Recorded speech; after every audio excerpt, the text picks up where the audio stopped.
fresh milled flour, large sandwich loaf made in a 9x5 pan. Let me show you how we did it.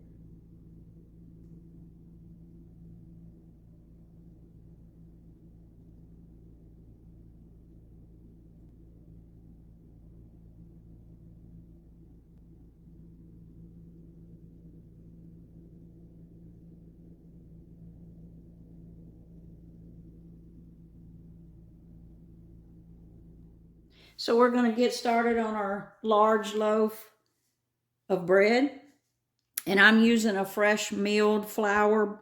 So I actually soak my flour just a little bit. But if you were using just a bread flour, you would not need to let it soak. You could just add everything in there and go ahead with the recipe.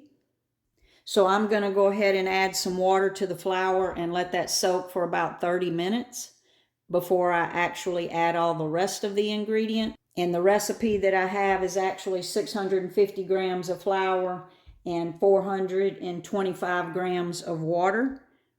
But I'm not going to add that all at one time because on any given day and depending on your flour, that could change. So what I've got here, I've held back about a cup of that flour. And what I'm going to do is add a cup of water into that flour and just go ahead and mix that. And we're just going to let that that water get all incorporated with that flour. And I'm just going to do this on low. And that water was slightly warm. And it's starting to come together, so I'm going to add about a quarter more of water.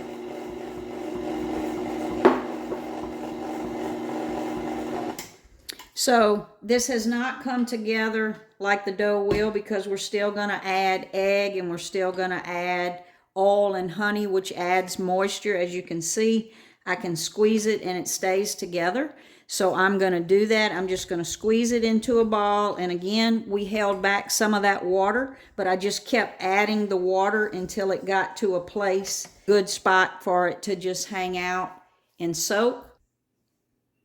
And you do not have to add the oil or the honey. Most of the time I do not, but I know a lot of people like the softer bread. The honey and the oil will help keep the bread longer. So if you're not going to consume it within a few days, it does help out with that. I don't necessarily go 100% by the recipe for the fresh milled flour. Again, you want to see where your dough's at and you want to fill it.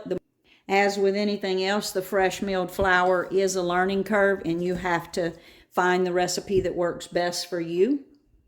So this is my go-to recipe. I prefer the sourdough, but you don't always have time for sourdough. So this is my quick everyday sandwich loaf to make sure that we don't run out of bread because store-bought bread just really isn't an option for us anymore. And so we're just going to cover that up. 15 minutes. So we're just going to let that set for 30 minutes. 15 minutes in, I will go ahead and bloom my yeast and we'll be ready to mix all the rest of the ingredients at the end of that 30 minutes. So the dough has been resting there for about 15 minutes. And like I said, so 15 minutes in, I'm going to add my 8 grams of yeast. And I prefer to use the active dry yeast over the instant yeast. I like to see it bloom so that I know my yeast is good. I did drizzle just a little bit of honey in there just to give the yeast something to get it started. And I'm just going to mix that around, and that's about a quarter of a cup of the water.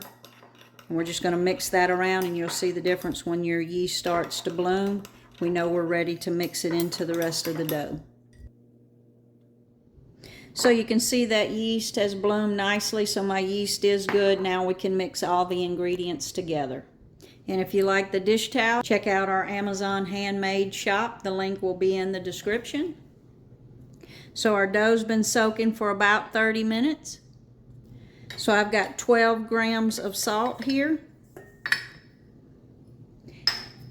And in the description box, I will do measurements and weights, but I will tell you if you're going to use whole grains, I do recommend that you get you a kitchen scale. And in the beginning, do it by weight and then go to measurements to make your life easier. But a kitchen scale, but weight will give you a more accurate recipe. So after the salt, I'm going to go in with, this is my honey and my olive oil. Again, you do not have to use the olive oil and honey. If you'll put the olive oil in the bottom, the honey, it will come right out of the little cup. I've also got 1 beaten egg. Again, all of this is adding moisture, so that's why I didn't add all the water at one time.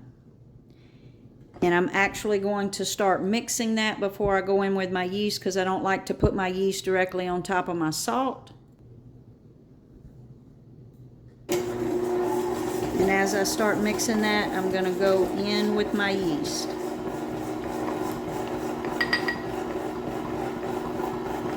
And that's why we held some of that flour back. I'm going to sprinkle just a little bit of that flour in as it starts to mix till I know exactly, do I need to add water or do I need to add flour? So I'm just going to let that kind of mix around till it comes together and till it pulls everything away from the side of the bowl on the mixer. So I'm just going to let that continue to mix. And it will appear like it's too wet. Again, fresh milled flour does like a little more moisture than grocery store flour does. So again, we are just going to add a little bit of flour, but not too much, till it completely begins to come together as a ball. Because you will add too much and it will give you a dry loaf of bread.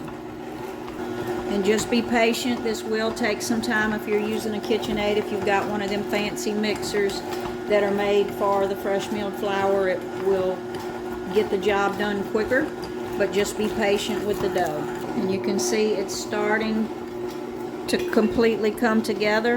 And you can see I'm almost out of the flour that I saved.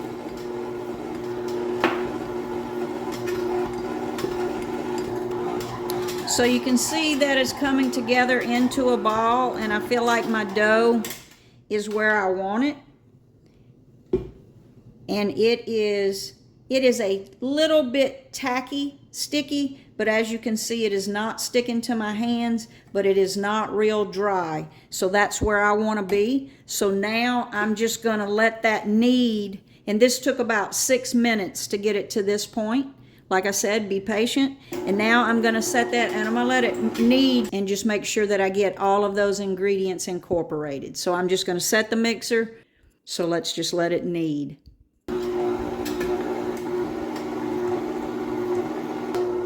And you can see I just had just a little bit of flour left. So we're going to go ahead and stop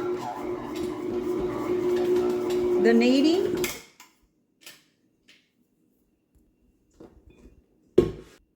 And again, you can see it's not sticking to my fingers. So what we're going to do now is just leave that in the bottom of that mixer. I'm going to cover that. I like to put mine in the oven. I had the light on in the oven while I was kneading, but I've turned the light off. I'm going into the oven with this. So we're just going to let our dough proof. So after about 45 minutes, and again, mine was in the oven with the oven light on. And so this took 45 minutes. And I'm going to turn this out onto this mat. If you were using store-bought flour, I would say put some dusting flour down, but I don't like to add extra flour to my fresh milled because it will make it dry. I do dampen my hands with just a little bit of water. And first we're going to roll it into a ball. Like I said, my hands are a little bit damp.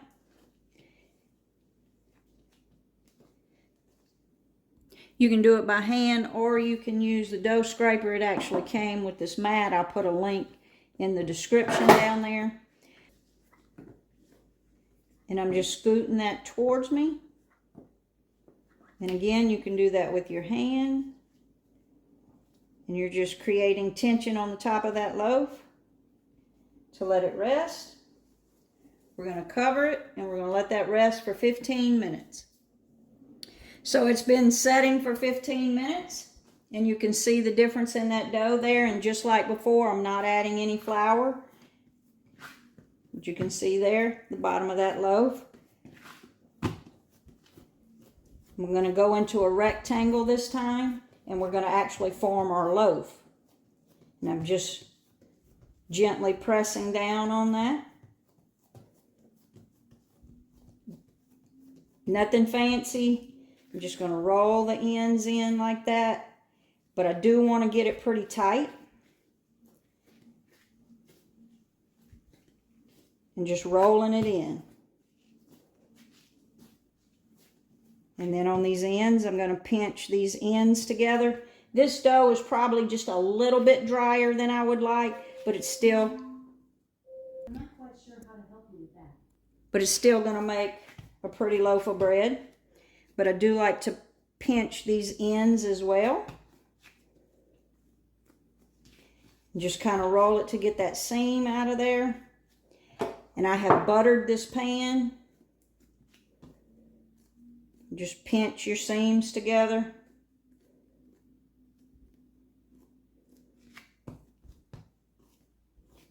I do butter my pan, and this is again a 9x5. This is a USA pan. That pan is at least 8 to 10 years old. I've never had a problem with my bread releasing out of the pan, even when I was using store-bought flour. We're just going to gently press that down.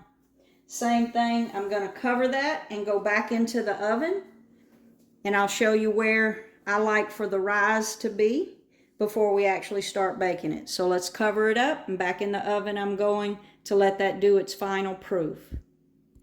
So after about 35 minutes of proofing, you can see that that loaf has rose just a little bit over that edge. And I've got my oven preheated at 350 degrees. So I'm going to go into that preheated oven, and we're going to bake this from between 35 to 45 minutes, depending on your oven.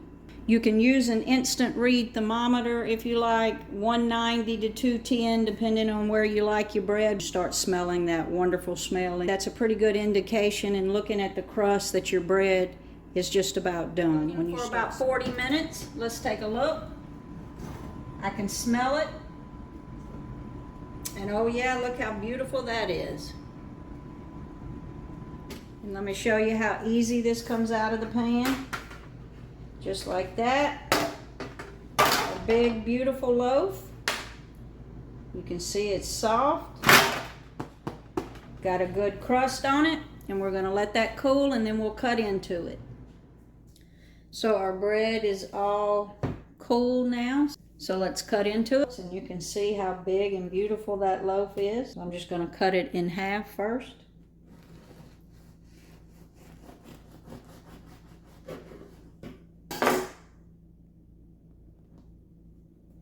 And there you have it. Like and subscribe if you want to see more videos with whole grains. This is just the tip of the iceberg. So like and subscribe now.